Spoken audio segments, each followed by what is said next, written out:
নির্বাচনের মাত্র 2 দিন আগে পাল্টে যাচ্ছে সমীকরণ। ভোটের মাঠ থেকে সরে দাঁড়াচ্ছেন অনেক প্রার্থী।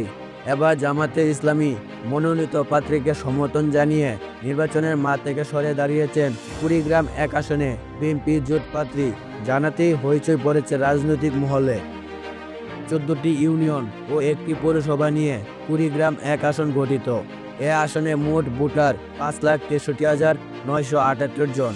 এর মধ্যে নারী ভোটার 2,82,551 জন, পুরুষ ভোটার 2,81,482 জন ও তৃতীয় লিঙ্গের 3 জন।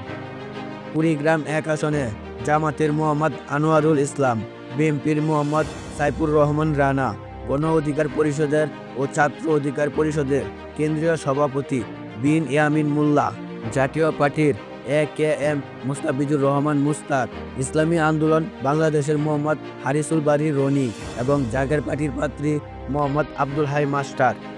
এদিকে ট্রাক প্রতি নিয়ে ভোটের মাঠে এতদিন চষে বেরিয়েছেন বিএনপির সঙ্গে জোটে থাকা গণ অধিকার পরিষদের প্রার্থী ইয়ামিন মোল্লা।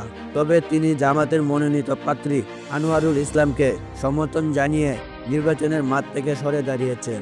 গত রবিবার জামাত নেতৃত্বাধীন 11 দলীয় জোটের নির্বাচনী জনসভায় এই ঘোষণা দেন বিন ইয়ামিন মোল্লা জানান, এলাকার উন্নয়নের স্বার্থে জামাতের প্রার্থীকে সমর্থন দিতে এই জনসভায় এসেছি। আনোয়ারুল ইসলাম নির্বাচিত হয়ে তার প্রতিশ্রুতিগুলো করবেন বলে তিনি আশাবাদ বক্তব্য করেন। তো আজকে এই পর্যন্তই। পরবর্তী আপডেটের জন্য আমাদের চ্যানেল SL ইতিহাস স্টোরি এর সঙ্গেই থাকুন। ধন্যবাদ।